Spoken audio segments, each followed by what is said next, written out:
whakaamu ki tau lawa o kauwhataha, pia mo whanau koe o kuhinga ai e tau iheni I he pongpongini.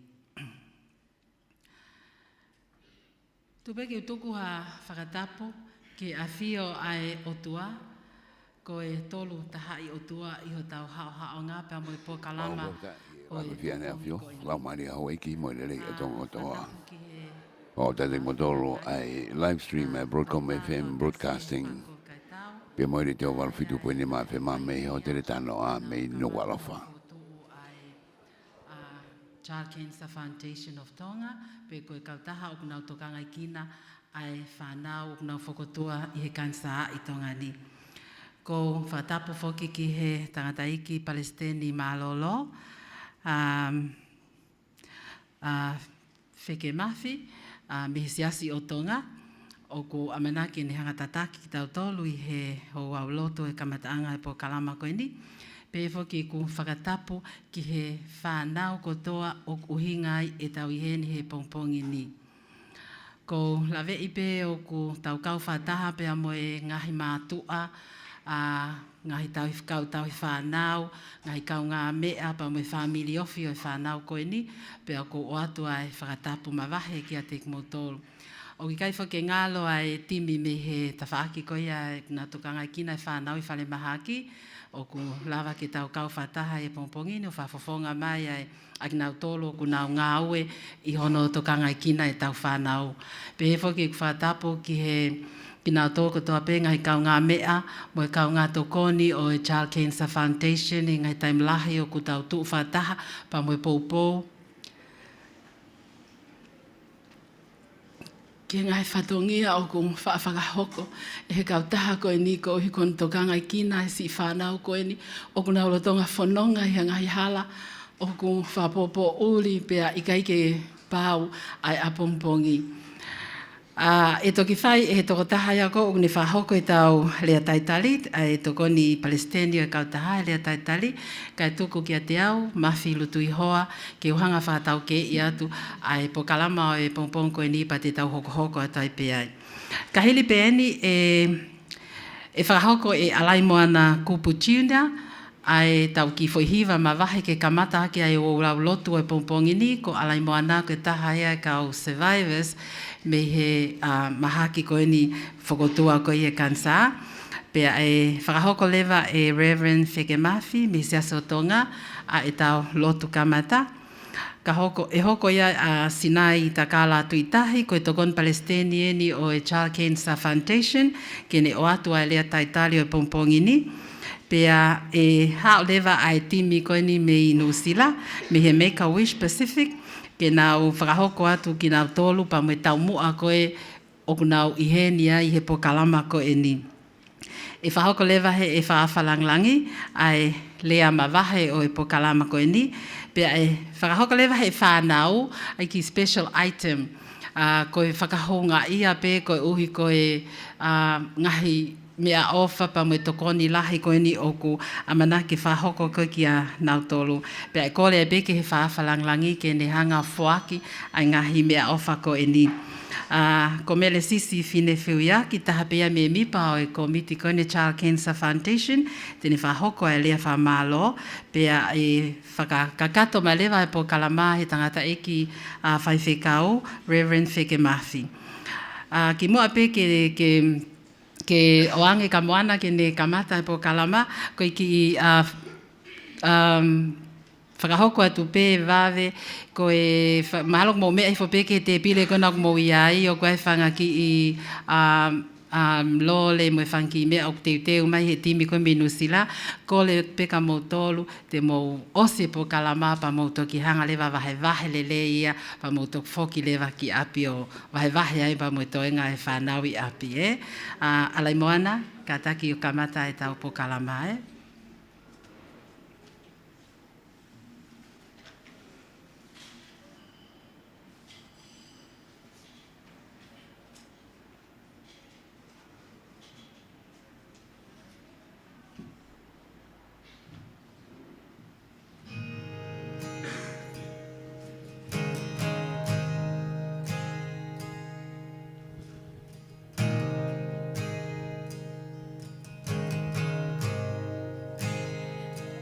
I love you, Lord, for your mercy never failed me. All my days I've been held in your hand. From the moment that I wake up until I lay my head, oh, I will sing of the goodness of God. And all my life you have been faithful, and all my life you have been so good. With every breath that I am able, oh, I will sing of the goodness of God. I love your voice. You have led me through the fire in darkest nights. You are close like no other.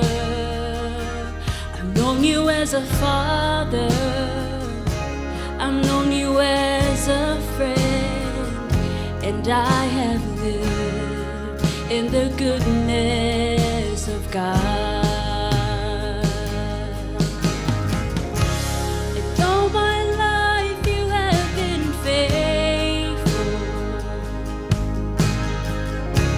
and all my life you have been so good. With every breath that I am able, oh, I'm gonna sing of the goodness of God. Your goodness is running after, it's running after me. Your goodness is running after, it's running after me. With my life laid down, I surrender now. I give you everything. Your goodness is running after, it's running after me. Your goodness is running after, it's running after me. Yes, Lord. Your goodness is running after, it's running after me. With my life laid down, I surrender now. I give you everything. Your goodness is running after, it's running after me.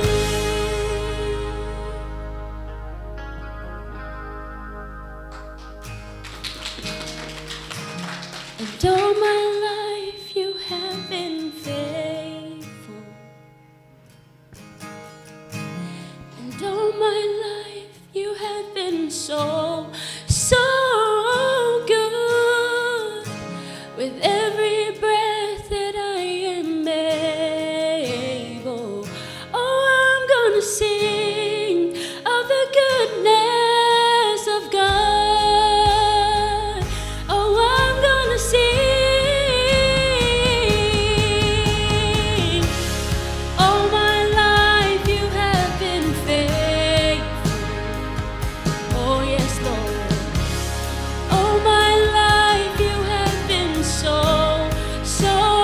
good. With every breath that I am able, oh, I'm gonna sing of the goodness of God. Oh, I'm gonna sing of the goodness of God. Thank you.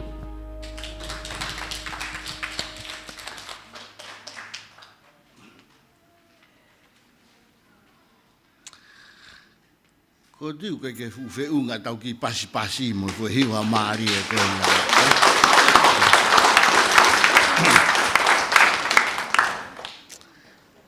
E vai tau rotu.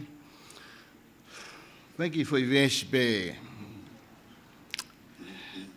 Filipai wa whāwes whāha ku pe, ki whai wes no pe. Fia mau ai pe I he iki, a koutou pe he fia. Philippians 4 verse 4, rejoice in the Lord always. And again I say rejoice. Well, tātai tā ke tau, hau he kominga tā ha taimi ku kata asisu pe mari he toi tapu. Me pe utau ilona I taimi nai ita. Pane tā aia kakai nai pau u. Kakoi mari pe kata ha tānoa ka asisu hange ku kominga tā. Kakumoilo, mo me ai. Kai ke lava he kau whau tohi tapu o whakakakato he lahi mau pe taimi au mari mo katai pe asisu kau kai ke lava ea to hiki he kapau hiki ia e whono tohi tapu ia he mea pe ko ia. Taimi ko toa pena e whaia asisu ha ngāwe ofa ki ha taha. Nai mari asisu. Taimi ko toa pena ange whawhanga asisu e fu kakai toko lahi. Taimi ko na e tu whae maa ke kakai moi ka tau tui nai mari asisu. Hanga ka wako ngā tūre ai whānau, ita asisu whenga ke fua e tala mai nai, fua asisu e kaure ka, pia tāpu aki. Ko ne fua ko ia, mari asisu, kata ke kaure ka. Aia, lahi au witu pe taimi, tau tui pe he pe e ne whakaam ka tau tolu. Ko tau head foko ha, make a wish,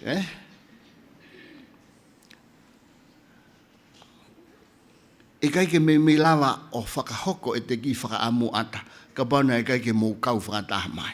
So, ulawa mai a Jilly, mo Kellen, mo Sally, I hen pe a snai tā kāla, kulupu koe nu whai ngā oe me hen, ulawa mai mo mātua, mo e nau whānau, ke whakakakato o make a wish o aho koe ni. Ake tau ki hiwa, ko loa mo fuoloho mo tangutu. Tau ki hiwa.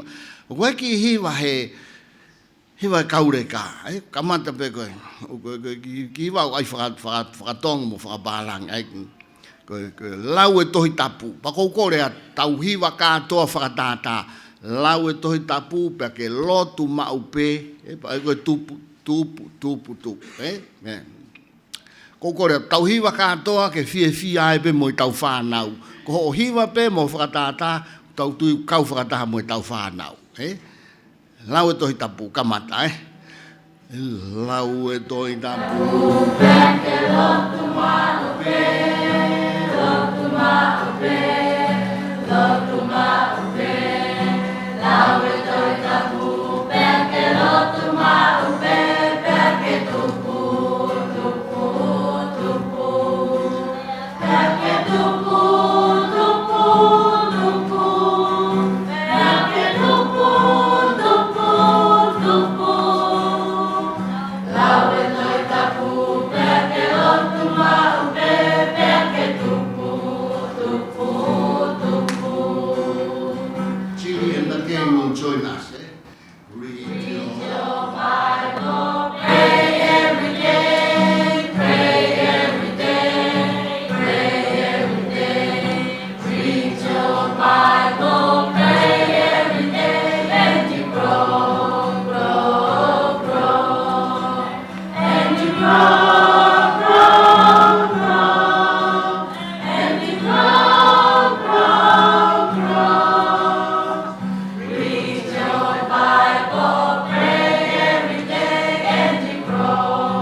Patau pas, fia maupe. Fia maupe.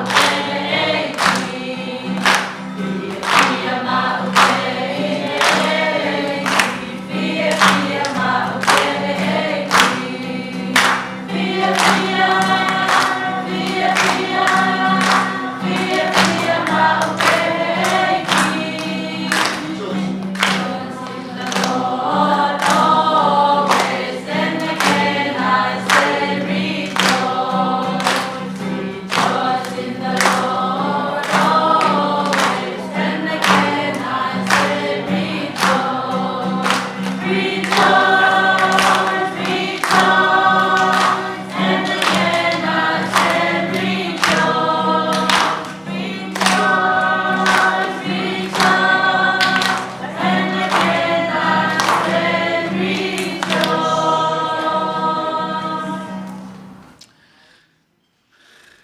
Ke wā tau lotu Let's pray. O tua mau whakamalo atu whainga maare pong ini. Nea ngok mau hen, ko mau whanau, whainga tā ia, nau puke he kansa, wēni ko nau whainga maare, a whakaake ake mai.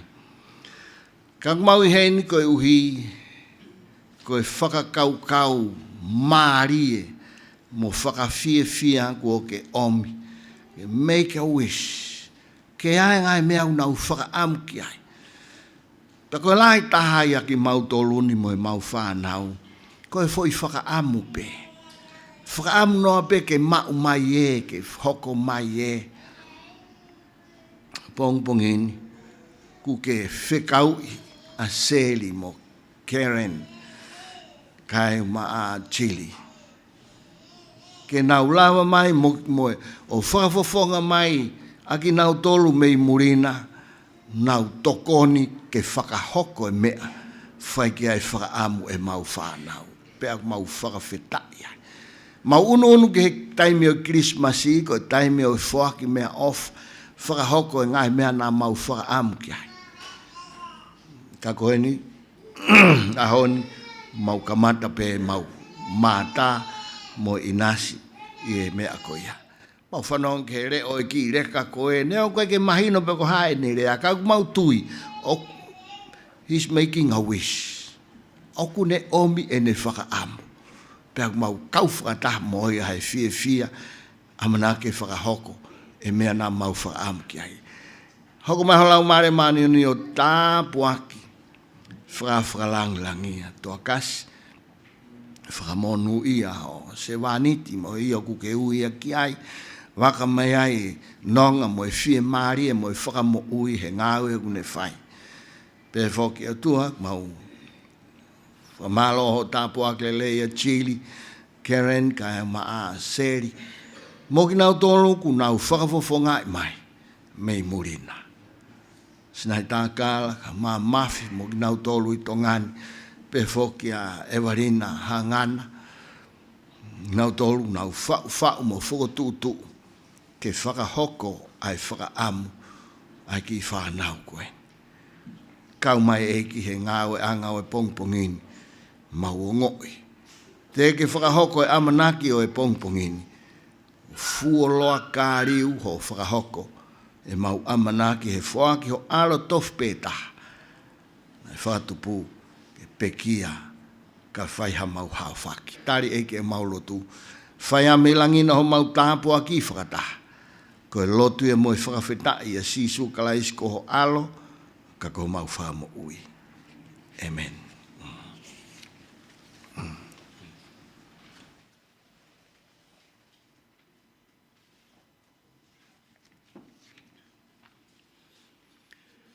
Te ukau whakataha pia moe tangata ik whaiwhekau i he whakawhetai pia moe tuku e koloria ke o tua mafi ko ngā koe tau la mahao ko tau i he nehe malu o e hotele TANO'A.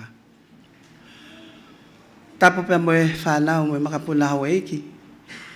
Tapu pia moe whakalangilangi tok tātoa kasi whakakomi kai tau. Tapu fok pia moe tangata eiki i Palestine malolo e sa so Tonga whaiwhekau toke tā wheke mafi. Patu ki au whakamalumalu atu e ngai tala whakatapu ko whai e he whakatau keo e pongpongi ni. Kai ata mo au ke u whakafofonga atu ai Palestini o e kautaha kansa a Tonga e malina hangana i he taritali lele o ki mou tolu ko mou iheni i he pongpongi ni. Ki he whakalangilangi tok tātoa kas whakowi moe ai tau. Ko inga ko ene whakawhainga maari o no taimi ke ne iheni i e pongpong ko en. E mātu a kai mai whanau pea mo ki mou tolo ko mou mea mai he ope. Ko toa kase nai whakotu e kautaha ko ni a Child Cancer Foundation of Tonga e wafe mafitu ko taha ia e kau founding members. Pea koe toko taha ia na nelo tonga toka nga e whanau kansa e whare mahakwa i ola. Whiawhia lahi toa kase, o whakawhainga malia I ho taimi ke hene pongpongin, o hoko koe whakalangilangi. Pe whoki ai, tai lelei, ai tangata eiki. Ai sten malo lo sa soto ngā whakawhainga malia I hono taimi, ke lava mai o whakahoko, ai lotu mo tuku hatau tāpu aki, mātua mo whanau e pongpong koe ni. Pe whoki ano tai lelei aki mo tolu, mātua, kai uma ai whanau.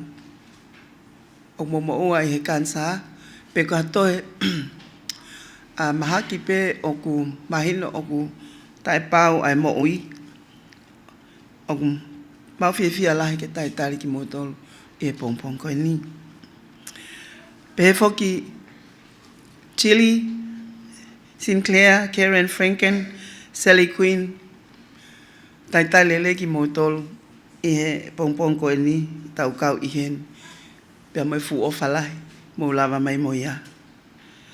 Pe whoki kai ke ngalo e tau kau whai whatongia pe me I he whare mahak vai o la, tau ta flora rutui, ne hoko mai e ngā ue ngai tau lahi, pe he whoki ki he kau toke tā, pe mai kau nesi, mahaluku mo mea mai peung mau whaale rea to whakakina I ki mo tolu, ke hua te taimi koe kua taimi a ahi, koe ngā koe whānau.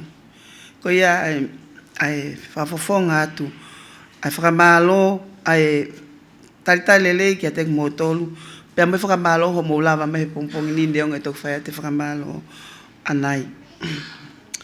And for the benefit of our non-Tongan speakers, I've been tasked with this to extend the welcoming remarks for all of you today, for our guest of honor, Togeta Toakase Pele Whakakom Kaitau, as well as the Reverend Dr. Feke Mafi.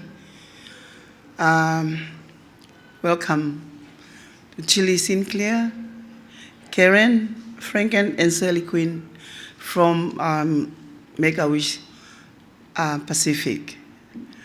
About 8 years ago, Chile was here to for the first Make-A-Wish, and that was under Make-A-Wish New Zealand. Now it's a Make-A-Wish Pacific, and all the better. We are very pleased with that.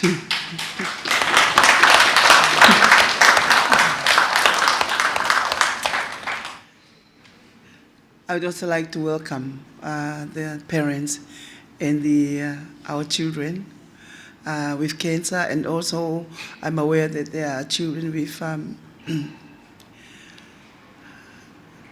who are here with us from the hospital with terminal illness. We are very pleased to welcome you. And this is the second Make-A-Wish. As I said in Tongan, the first one was back about 8 years ago, and that was Make-A-Wish New Zealand. Now it's Make-A-Wish Pacific, and I'm sure we are going to see Chile and her team often in the future. Koia koe ki I lea taritari ia I he pongpongi ni, taritari whiawhia ki mo tolu, hange koe mea e whai whekau whiawhia I he e ki mauai pe, neonga pe koe hae tūkunga utau iai. Whainohino mai tātou e wholofola, tau whiawhia I he e ki. Ko ia he kai ke te whakalooloa, kai hoko atu ai polukalanga, tu au whātu.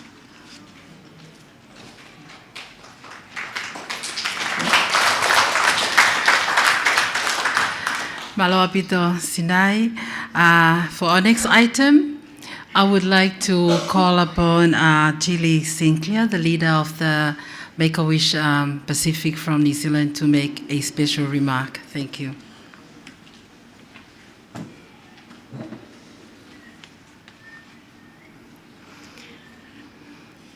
Malo, and thank you for your very warm and wonderful welcome today. Thank you, Minister, for your blessing.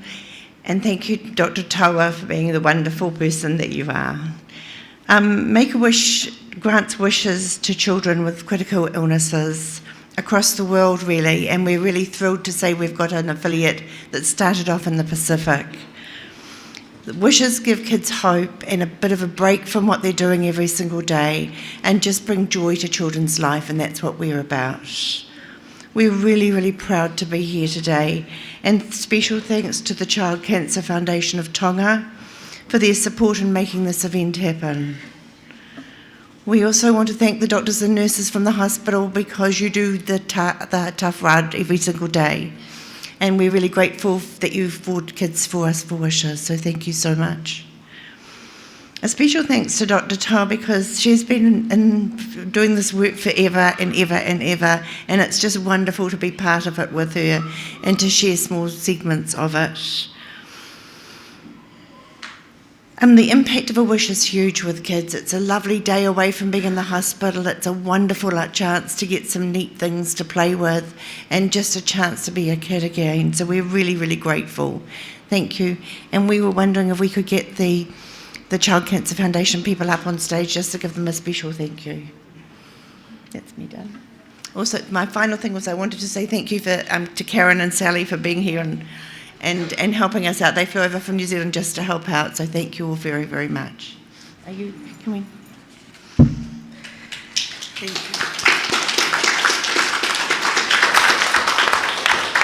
Thank you, Chili. I'm sure all of the children that are here this morning were not able to sleep last night. They're so excited to be here. Thank you very much. Te o kole ki he whakawhi whakalanglangi, to ke tātua kase whakakovi kai tau ke ne whakahoko atu ai lea mawahe o pokalama koini malo.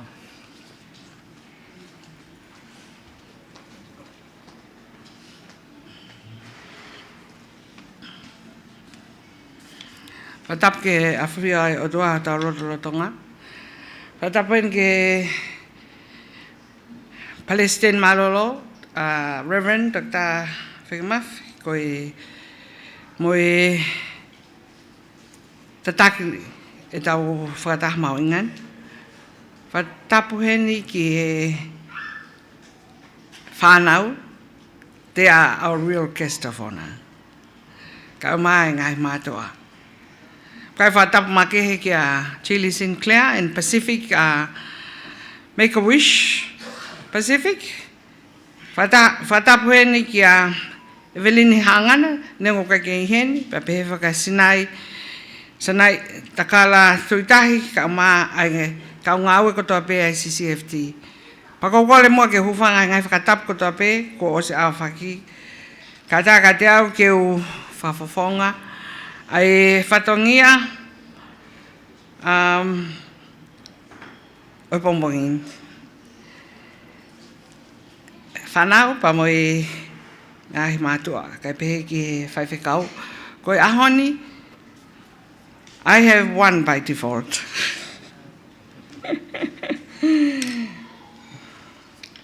Hangi pe koe vahe.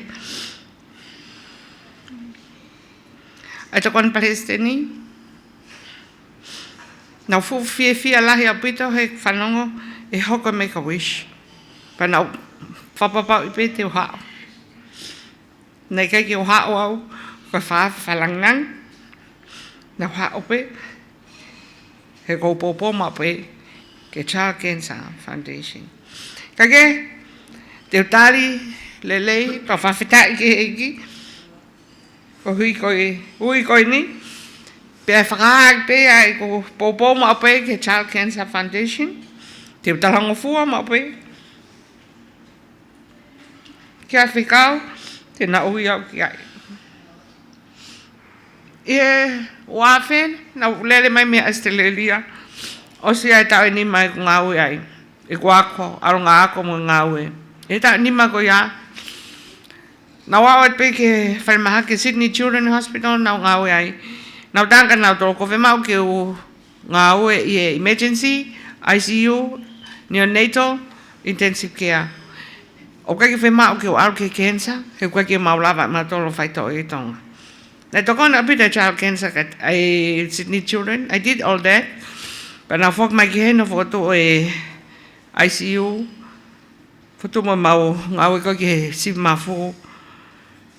Pea me he wafe ke waf manima na whetau raki ai pa mo e whanau nei mau na toi kanaksa kawai ai tahine a Silia pea pe ka hoku ila mutu pea na ongo ile mana kai ki mau e teu ki hoa o ke whanmak vai ola e waf manima na fotu lewa ai steering group i Pasifiki ke na Tonga i kansa. Pena ukawat kia musan latu, i waf mafitu, na kamata e mau Tonga i kansa i tongan. E mau whaamu pe, ko whahinga koe, te mau lawa whaito o, ke mau kamata le vai. Au ma ke ahoni, mau ke whahinga hoi ko ia. Pa koe whamalo ma ke kasa se aho, pa behefo ke a flow, pa moi kaunes, uknau iheni, e ke whai a whatongia ko ia. Ko whare pepepe i vaiola o nau tonga e ai kansa. Ko ki o ngongo pea ke ka whanongo. Ko ka koe whawhawha o i whatongia a koe ni ka ki o lawa. Ke whaiwhaiat ka ki motor pe koe toko whihaini ko mau whi mo ia. Pe koe toko whihaini ko mau hawhake ne mo i. Hange pe koe whaiwhai a tokon sea. Koe koutui pe koe tau wanoa wafe ma fitu pe ne mau kamata e whakat ai tonga e kansa ne fotua pe Child Cancer Foundation. Pea koe tau pe tolu mea i hektui. Maha koe wanoa ngofulu na mau kamata e Make a Wish. Pa koe whamalo ma kehen ka Chili Sinclair. Ne hoko pe homa wafe ngawe aki he ngahi mea ke ne whawawe i mai e tokon ko ni ki tongani. E a mai ke ahoni, ko tau to o waini e tau Make a Wish. Ko mea ka nai hoko pe he maubrak kamata. Ko ngai nai toko si, ai whanau kansa nai nau ke mo ui he taim koe ka nai hangi koe wahe mahino pe koe whenga he kai ke ola lelei. Nei tānaki mai lewa mo kau whanau pea o mau ilo e mau tolu o whaingata a pito. Mau kei whanonga mai pe kau whaingata kau kai ko hinga koe kansa. Ai hono tonga i nau tolu pe tai mahino pe koe hae mea te nau o wau ki ai. E ahoni o whaka mahino ai o to nau toi kau mai he ahoni. Ko ia koe pulea pe aku ke whawhawhonga e whakamalo ia ngau e kulawa. Whamalo ia ki he whamak vai o la, e nau ke whai mai whatongia ko niu hange pe koe wahe ai tokon Palestini. Pea pehe whoki ki he whanau mo matu aho mo popo mai. Hange koe wahe a Chili Sinclair. Ko whakaamai Make a Wish. Ke tokoni at ke whakamaa. Ai hui mamafa ko ui ki ai homo family. Ke ange mo hatai mi fia. Mo whaka o hangahi amanat. Na e lava a o ki ai ngahi amanat ke aho o whanau. O kai whakai whamaro ma kehe ki he Chili Sinclair pa mo ne timi he popo koe nok whai. Pea pehe whoki he whai whekau. Lastly, may I just make a few comments in English? Like I said before, and Chile, thank you for sharing. In 2007, we started treating cancer in pediatrics, and we continue to this day. In the same year, we started the Child Cancer Foundation. I believe 3 years later, we started Make a Wish. It was always very encouraging, give us lots of energy and encouragement. When we have other partners, encourage us along, despite the little things that we can do. So we acknowledge Chili Sinclair in New Zealand Make a Wish, as well as Make a Wish Pacific for their support and ongoing encouragement not only to us, but mainly to the parents who have children suffered from cancer and those with chronic disease. They are very challenging to offer cure for them. Thank you for continuing to support. Chile Sinclair is full of energy, as you can see today. She will continue to do so and gather all the needs that Tonga will need for the future. Lastly, but not the least, may I thank all the parents, all the children for today and making it happen. And also for Sinai Takala Tuitahi and the Child Cancer Foundation of Tonga for continuing to do what you do. Most of you have gone through that journey,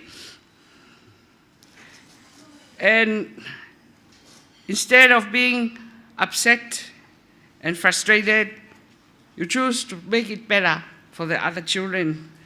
May God bless you all in all your wishes and the work that you do in the future. I also want to thank the Reverend of today for the beautiful opening prayer and getting us all happy, especially myself when I wasn't very happy to be the, the guest of honor. But that has set the mood. We are here to be happy, receive our wishes, celebrate what is going to be happening to us today. May we all have a beautiful day. Thank you very much.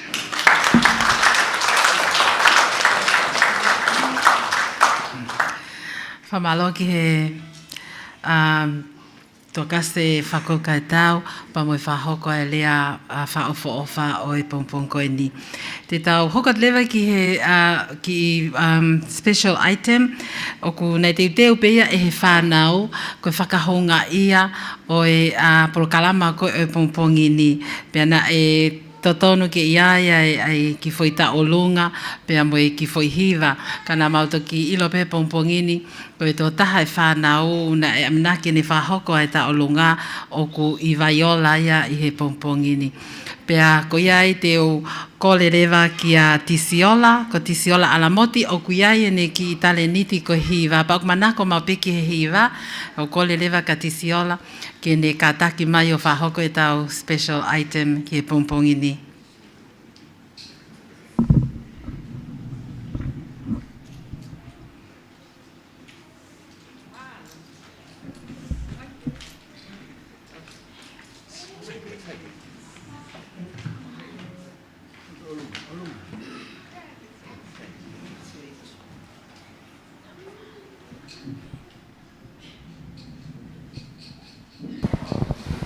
E koe item koe ni ko te siola ta bene kita pe koe rewa pa moe kita hene si apito me Ocean of Light.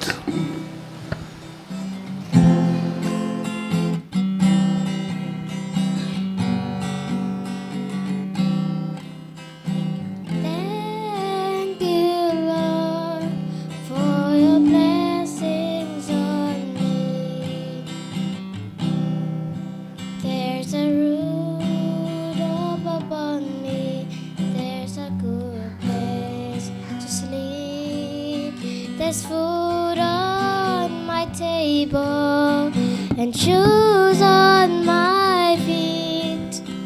You gave me your love, Lord, and a fine family. Thank you, Lord, for your blessings on me. Thank you, Lord, for your blessings on me. Thank you, Lord, for your blessings on me. There's a roof upon me. There's a good place to sleep. There's food on my table and shoes on my feet. You gave me your love, Lord, and a fine family. Thank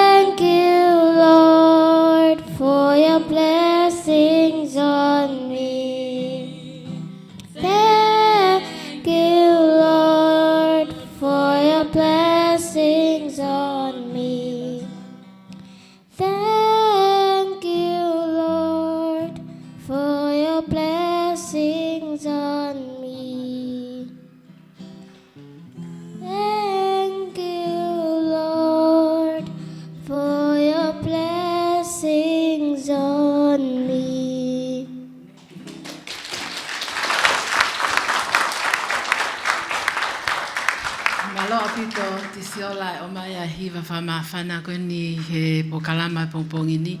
Pa koe mo oni ai popoaki e hiva. O tau honga ia maupe. I ngai tapoaki tai whiwhin manako ai otua. O tau inase ka tau te whito ki he si whanau koe ni.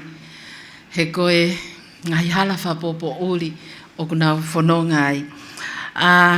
Te tau hokat lewa ki hono whaaki ai mea au whakoe ni. Pea o ko whakawhei ai whakawhalanglangi tō tā tō kase whakov kai tau. Ke ne hanga o whahoko ai whaaki koe ne mea o wha. Chili will present the gift for the children now.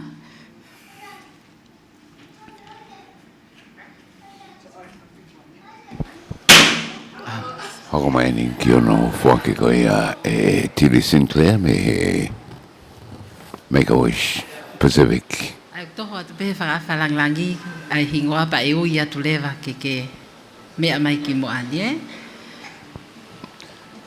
E ko ngai mea whako ni kuna o sang whako teu. Ko ngai mea whalalahi. Ko ngai puha ni ngai puha lalahi au pito. Bebege pula magai me a wikiang kana usanga teu pa apito fonu ai longi ni pula mo lode Alta.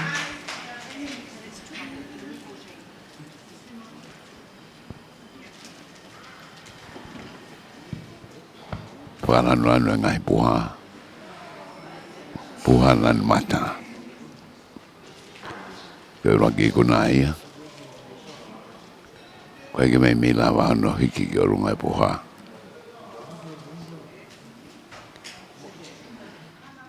Waki anke ai mea whakoni.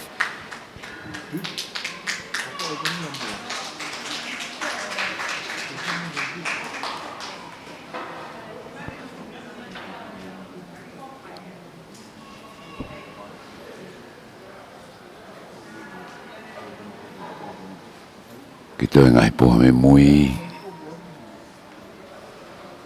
dan bulu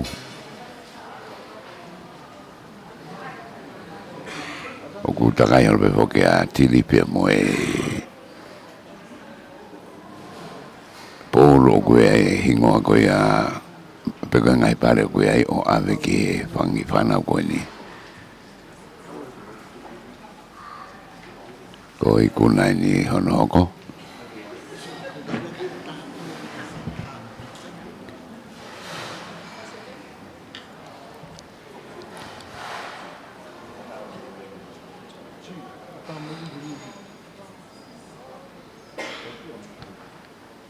Saya na yata? Saya. Iko na hanaua.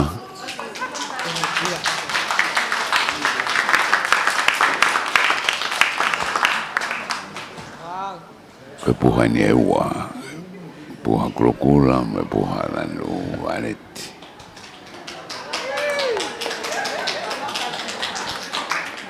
Toto atu. Sige saya ya Make-A-Wish. O pas-pas makasaya. O saya mahalo ki he tatolu.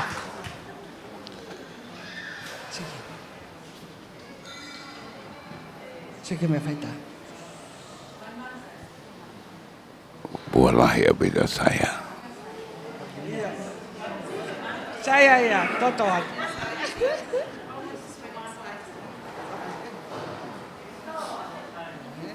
Lahi me agi almo saya.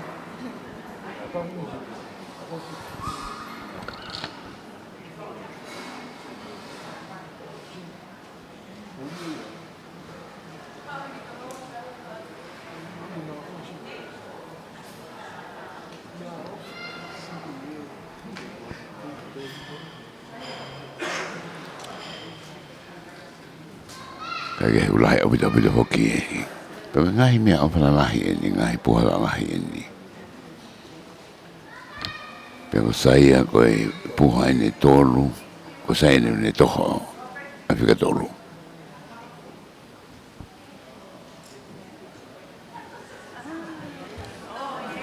La vocazione lo fe puha koia. Vai to mai ya. Na elisi pe foke whanau e nau whanki mea o Lopeti. whakena nau whemau. Ka koe konga peni wangi nau alu mo ia pa e tuk oang whakakato le vai osi, Malo. Lopeti. Ya, Lopeti. Koe pise tolo a Lopeti, koe pise ne taha, koe pise ua koe ukti koe. Okay, whaue wha Lopeti. Ia.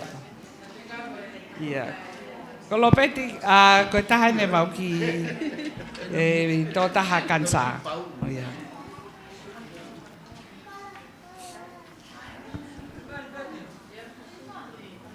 Sorry, Betty,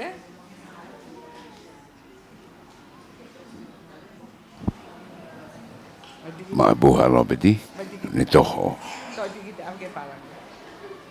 Ai kuna hoko.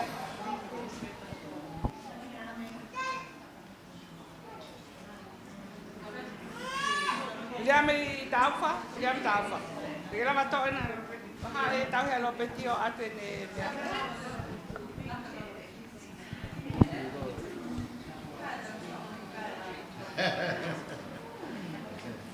William tafa ai kuna hoko.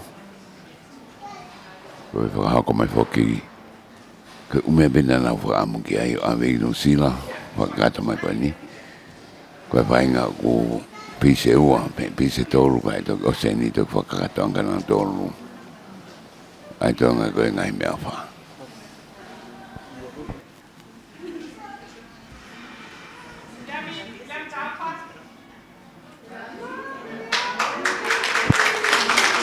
Koe toki reka bemu lendau.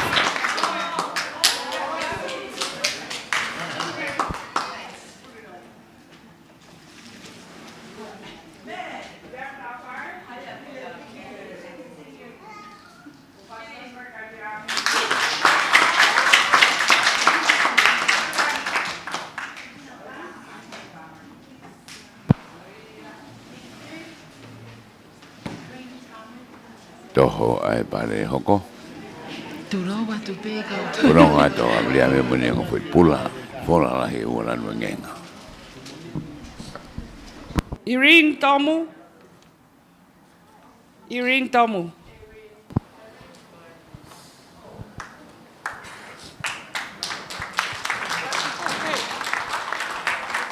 O green tomu. Ugi e saliote.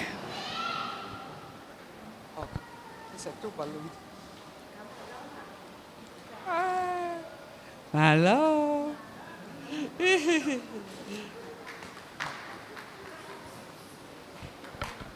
Kai ni koni ki tawalu na.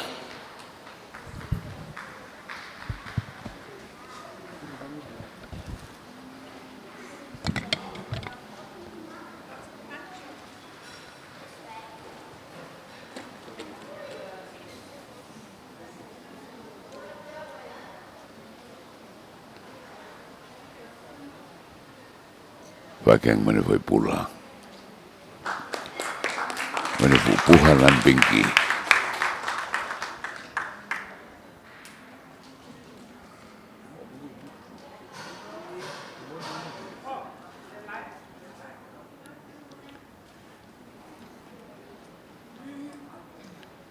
Ke puhala hilan pinki ko ang beba mo puhalan kulukul kune toho. Tisiola Alamoti. Tisiola. Tisiola ni. Ko tisiola na tok hiwa tu. E hiwa fo muy muy.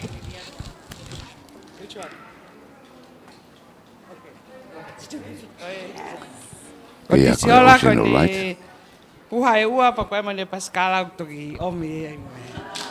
Ai falungi lunga tisiola, pas vaga tisiola. Iya, ole malo avita Pe tisiola. E kone puhana ua. Katita, Mone paskala te ko nganai kune toho ai kona ko. Malo avita toki fao sia te toinga Raymond Lang. Raymond.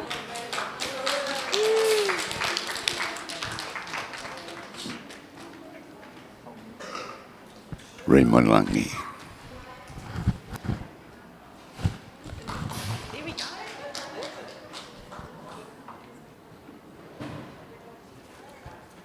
Yo, Raymond.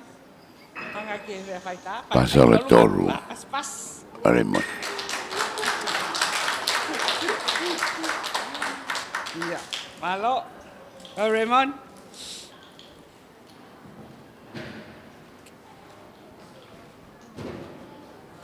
Ika ate paskalana ye.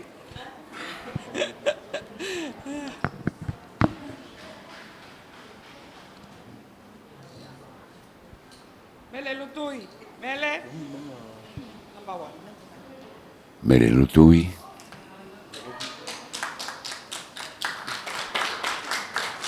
Halo Mele. Tantari Mele ke.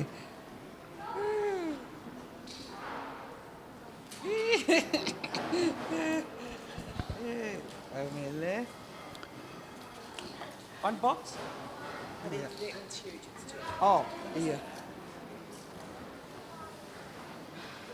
Okay. Malo, Vito. Pas-pas Mele.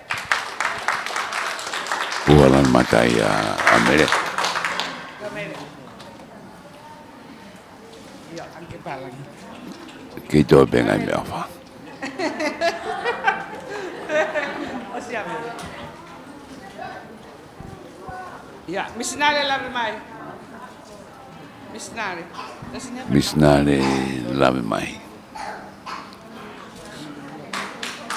Missionary with an M. Love my. Yeah, over there.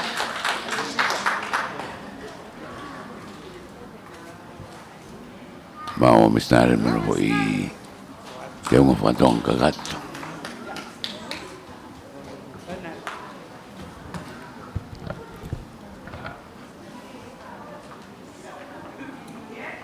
Puhain ya misnare.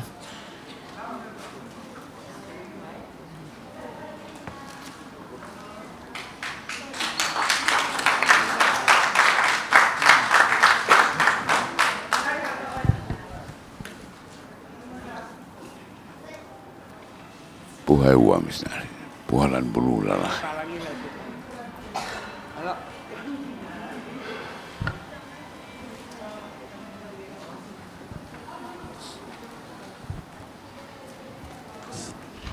Sales mahe. Sales mahe.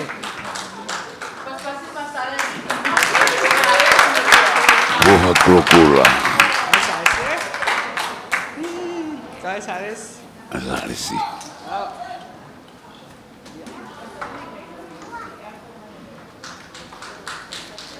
Hello. Okay, mo for e. There's another box. Just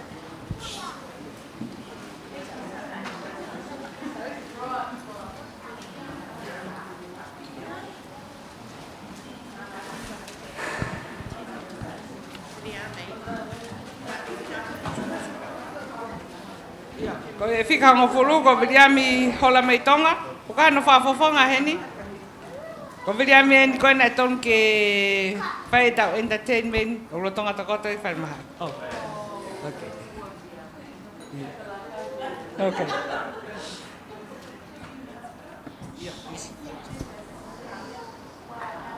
Oh, ni apa bidiami ko ka ko e. Te toki he ka ya fa ma. Oi ki motoka. Abri amica ulo tong fermato. Alisi mate kolava. Alisi number 2.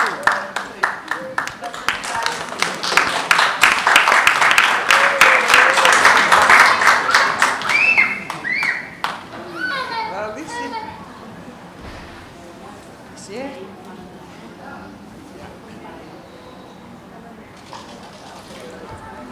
Puhalan bulua alisi. Aki tamnima.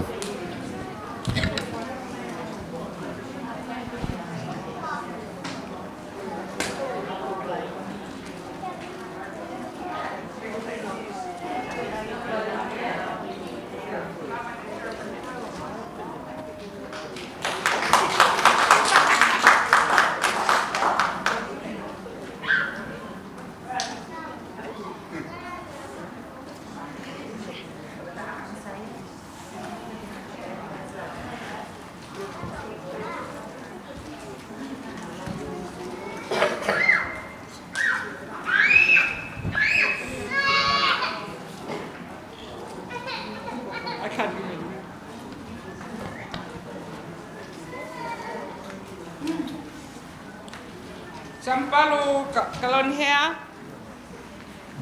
Sampalu kalon hea. Pas makan sampalu kalon hea. Sampal kalon hea. Ke ako ni rihona. Pagkita kita hongful, pagkita taha.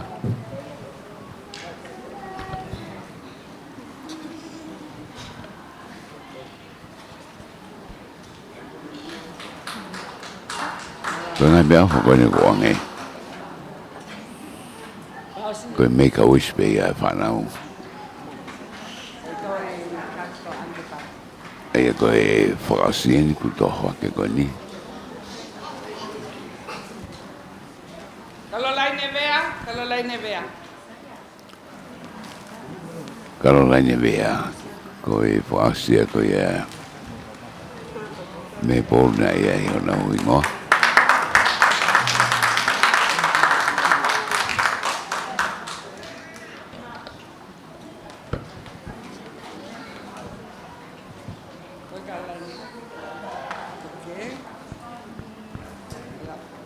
Muy paiki Pas mai kakala ini. Halo. Iya. Lavanya.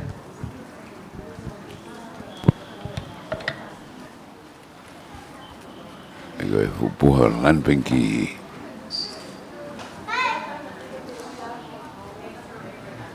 Mau puhar lan mata.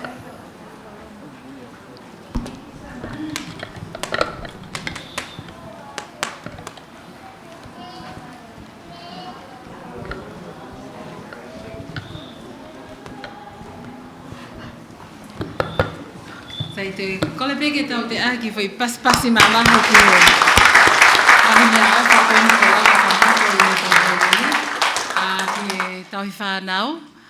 Mahalo mo mea mai pē, koe konga pēna o e mea ofa koe na anau make a wish ki ai o ko atu. Pa e kahiri eni te mo to kātaki mai ki mo ani o koenga he mea kumamafa au pito o whakakato atu ai mea ofa koe ni ai whanau. Sai ko whamaloa te lava ke tau wao mai ke konga wha ose tau polo kalama, pia maloa e ke mea mai i he polo kalama. Ko kole rewa ki a mele sisi fine whiuiaki, ko taha ia o e me mipa e komiti koe ne Child Cancer Foundation, ke ne whakahoko atu e tau lea whakamalo, pia kahiri pēa pa ko kole ki he tangata iki whaiwhekau, to ke tā whike mafi ke ne hanga lewa wha osi i he lotu, malo.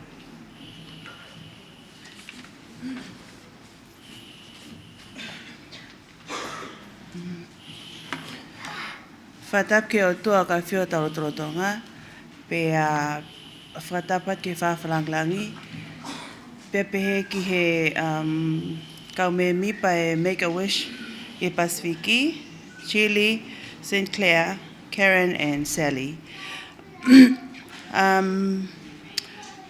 Tupeke whakahokat pe au kwau ko kuingoa ko blesis ni whiuiaki, ko e tahau e me mipa kulupu, but at the same time I'm a parent. So today I would like to represent the parents and these wonderful children.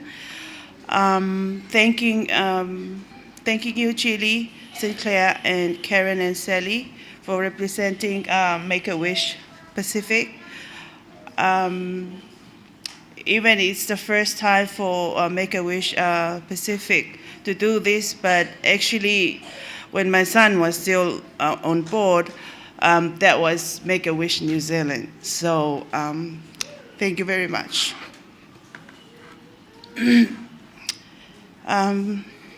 So from the parents, thank you so much for these wonderful things. And of course, CCFT Tonga or us parents won't be able to supply to our kids. But as the guest of honor said today, we look forward for the coming years because putting a smile on the children's face, it's something. And as a parent, we really appreciate that. sorry for being emotional.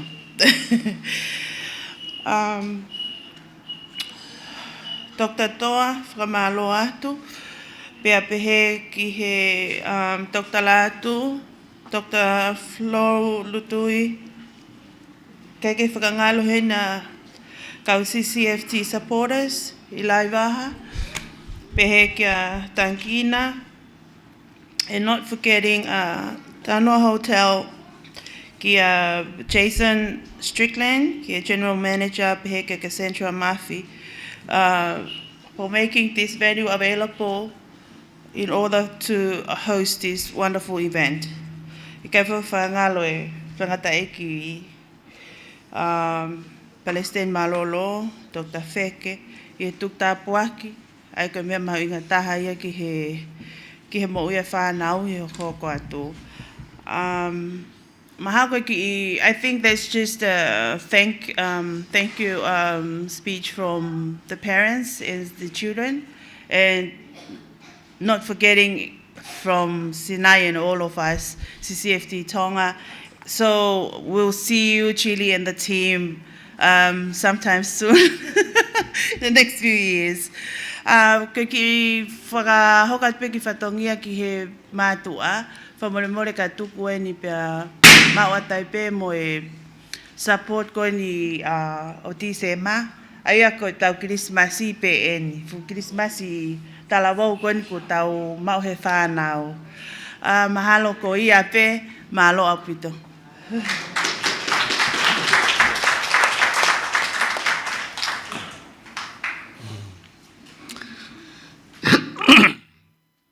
Nau tau whaose tau.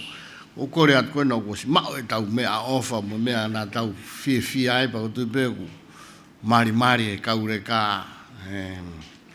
Mo ki mea hake peki o lunga ke tau hiwa whaose pe koe he fie. Rejoice, eh?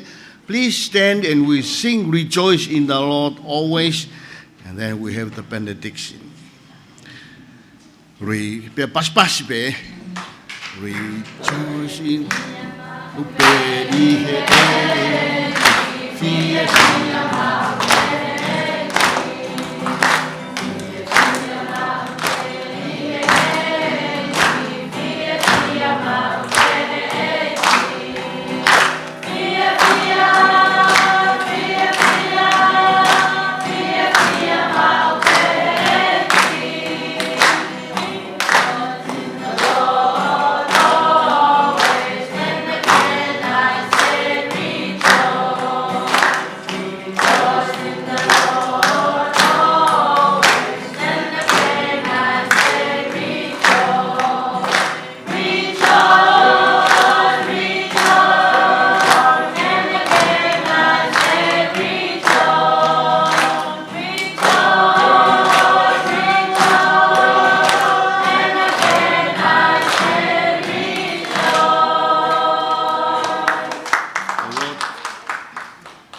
Tapuak mea tua, ai whanau o kuhingai e mau i heni.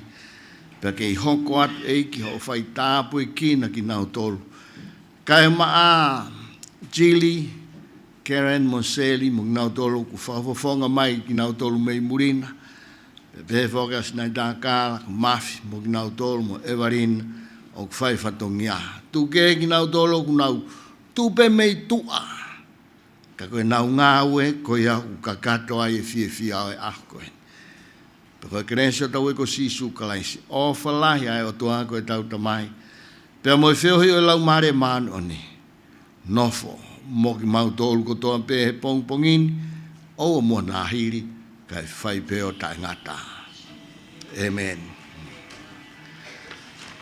Ia, malo.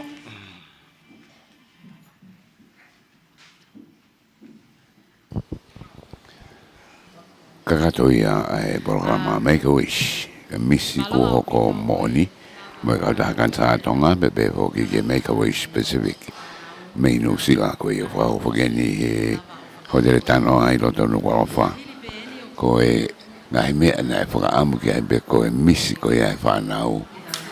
Ngai awi e ki mori whakakato mai mo te konet be mege. Ka tahakan sa Tonga o mai ko ia. o to fokai na to ru I ahoni wa dong ne le tu ta ko to Tonga ni pe mo muri na hoki ka ko ta pe mo Broadcom FM broadcasting I live stream pe mo le ko ya marfitu ponima FM ka ta ma ka te to ma to ko ni